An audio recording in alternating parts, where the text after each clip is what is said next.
9月2号，中共中央政治局委员、外交部长王毅在全球智库大会上发表致辞时强调，要坚持以包容心态构建开放而非排他的朋友圈。驻美大使谢锋日前也表示，君有咖啡，我有茶，文明差异不应成为冲突的根源，而应成为进步的动力。他呼吁秉持开放包容的心怀，打破交流壁垒，拉紧文化纽带，为中美关系发展注入更多暖流和动力。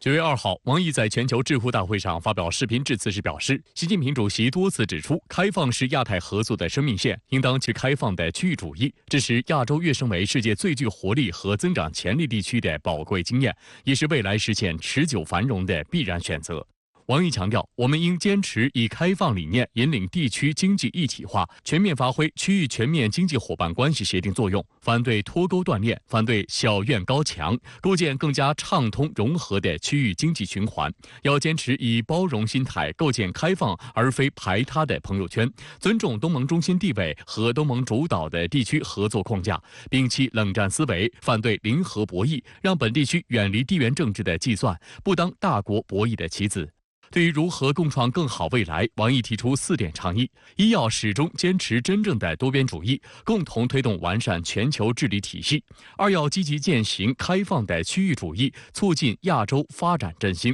三要努力弘扬睦邻友好的相处之道，共同打造周边命运共同体；四要坚定奉行共同、综合、合作、可持续的安全观，共同维护地区和平稳定。全球智库大会由印度尼西亚外交政策协会主办，主题为促进南北东西民间社会对话，多国政要、国际组织和知名人士线上参加。它主要是重申了3点重要的这个中方的这个对外的这个立场吧。第一个呢是中国坚定地站在这个新兴市场和发展中国家的一边，支持世界多极化和这个国际关系民主化的这样一个势头，重申了中国呢支持这个合作、发展、振兴这样一个目标，重申了这个倾城汇融的这个周边外交理念，再一次提出呢这个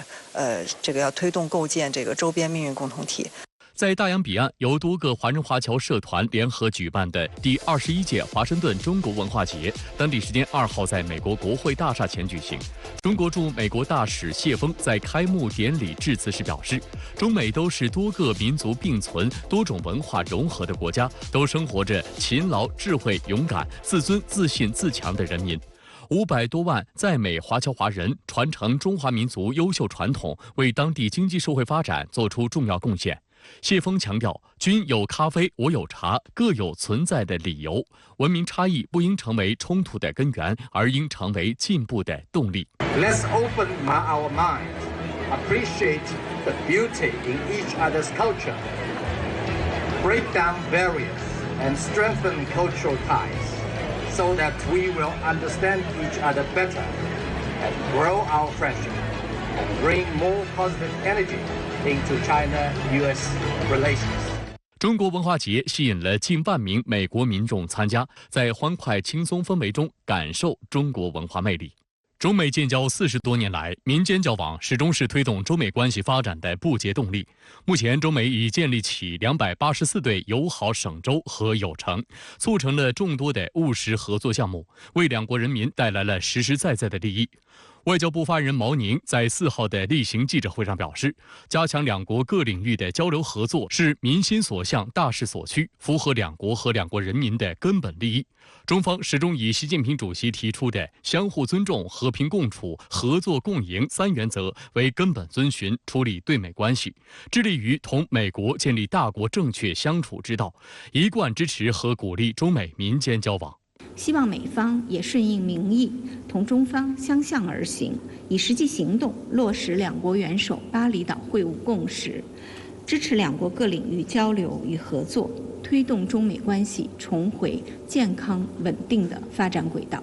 美国商务部长雷蒙多上月底的访华行程被认为对中美关系重回健康稳定发展轨道具有一定的改善作用。两国启动了出口管制信息交流机制，并宣布成立工作组，由中美副部长级和司局级的政府官员组成，并有企业代表参加，以寻求解决具体商业问题的办法。雷蒙多用双方最大的成就是承诺加强沟通评价此访。然而，尽管雷蒙多认为此访收获满满，但美国对华的态度依然矛盾重重。就在回国后不久，雷蒙多接连接受了多家美媒视频连线采访，宣传自己此访成果。9月3号，在美国有线电视新闻网国情咨文节目中，雷蒙多声称美国将继续向中国出售芯片，但仅限于非前沿芯片。No one ever said we want to decouple from China as it relates to semiconductors.We ship billions of dollars of semiconductors every year to China. That is good for the American economy and American businesses, and we will continue to do that. 但雷蒙多随即话锋一转，称自己对中国非常强硬，没有哪位商务部长比自己还强硬。他强调，美国不会向中国出售最顶尖的芯片。What we are going to do, and we will not compromise on, is preventing the sale of our most sophisticated, most powerful semiconductors to China. 他继续搬出所谓国家安全的借口，称这是一个微妙复杂的信息和政策现实。同时，他还乐观地估计，美国有望在2030年前建立一个庞大、深入、世界上最好的半导体生态系统。对于美国的一系列芯片出口管制措施，中方此前早已多次表态，这种做法背离公平竞争原则，违反国际经贸规则，不仅损害中国企业的正当权益，也将影响美国企业的利益。他这种表态呢，是为了迎合国内的这个强硬派、反华派的这样一个胃口，他也想达到一种国际上的这个宣传的这样一个效果，挑拨离间吧，就是说这个中国跟其他国家的关系，然后呢，这个拉拢盟友来一起，就是说实施一些这个对华的一些这个